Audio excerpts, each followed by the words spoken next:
Has it seemed like the movements are getting a little bit more challenging right now? Well, if you feel that way, you'd be right. We're actually in a section of the 24 movement routine where the movements are meant to be a little bit more physically challenging, meant to challenge your mind as you turn into new directions, and meant to keep you breathing more deeply as you go into some of the higher and today, deeper stances. Today we have a new movement called the snake creeps through the grass. And in this movement, we're not only facing away, but we're going into a deep, deep stance, challenging our flexibility a little bit. Well, I'm going to break it apart, of course, as I always do. But first, just sit back and relax and take a watch as I perform the movement for you. We have to go back to the second step up and kick with heel.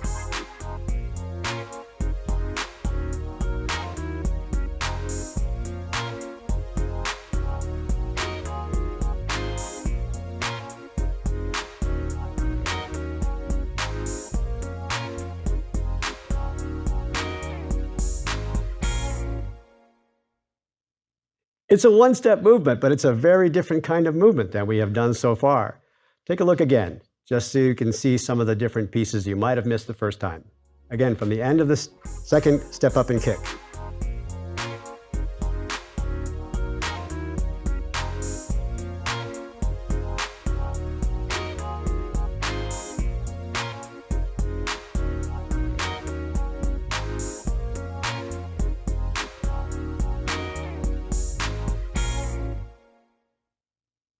Now, if you were paying attention, you might have missed or recognized some elements that should be familiar. Snake creeps through the grass is sometimes called the squatting single whip because some of the elements of the movement are very much like the first time that we learned the hook hand and the open arm here. This time we're just going into a squat. So we're going to come to that, and it should be very familiar and comfortable to you. But first, let's take a look at the footwork. From the end of the second kick, the first thing I'm going to do is fold this knee in, close the hip, and step diagonally backwards along the line, almost like I'm making a bow step by stepping back. But my direction of travel is in this direction, so I'm going to fold in at the hips and sit down just a little bit. Okay?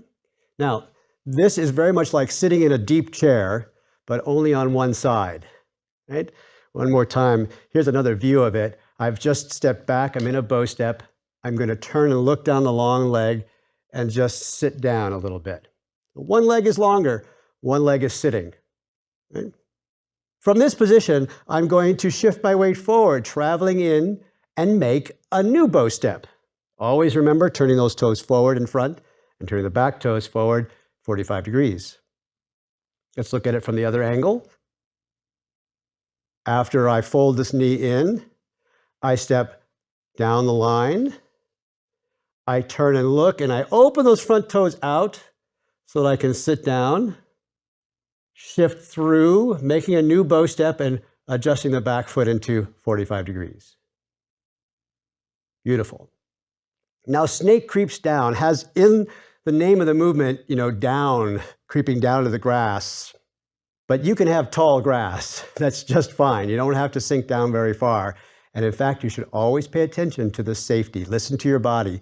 Your body says, don't sit down too far, then don't sit down too far. I always say, if you can keep smiling, you're in the right spot. As soon as you stop smiling, you've gone too low. All right, let's try that one more time just to feel comfortable with the footwork here. At the end of the second kick, right? I bring this knee in, close up the hip, step back. It's a diagonal step along the line. Now, turn this front toe out, sit down on one side, and push through, making a new bow step, adjusting the back foot. Very nice. There is a cap on this movement, but we're going to do that in the next lesson. Now, here's what the hands do. From the end of the second kick, right? One hand is going to just kind of float out into space, stay right there, and simply bend at the wrist, bringing all the fingertips together to make the hook. This is the same hook that we used in single whip, right? From the end of the kick, hook. That's all there is. The other hand is going to fold across the body and will protect the torso, right? It just folds in from the final position of the kick across the body on its way down, protecting the body, then along the length of the leg. That's the snake creeping through the grass. One more time. Here is what I'm going to be looking like at the end of the kick. One hand hooks, one hand comes across the body, down the torso, through the grass. Let's just do that part together, and then we'll finish the movement. I got one more piece to finish with the hands. So from the final position of step up and kick, one hand makes a hook, one hand folds across the body. This is pressing down through the torso. This will be along the length of the leg. And then the last little bit of movement is that the hook hand rotates, points up, and the front hand bends at the elbow, lifting. Right? So it's scooped on through, and then the elbow moves down. Okay? Here's how it all looks together. From the end of the kick, I have one hand making a hook, one hand across the body. It's going to be pressing down my torso, along the length of the leg, and finishing up, bending the elbow and turning the hook hand points up. All right, let's put it all together, hands and feet. From the end of step up and kick with heel.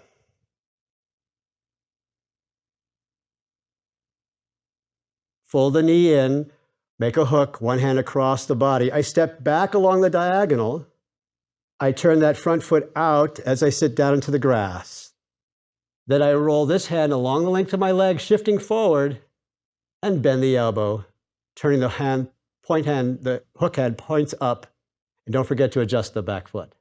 One more time. Let's put all that together. From the end of the kick,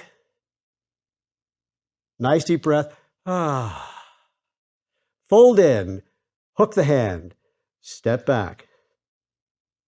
Turn these toes out as you sit down. The snake creeps through the grass. Adjust that back foot, turn the hook hand points up, bend the front elbow. Phew, that's a long one, and a new one, and a new kind of motion. But I know if you practice it a few times, you'll feel much more comfortable. Have some fun with it, and I'll see you in the next lesson.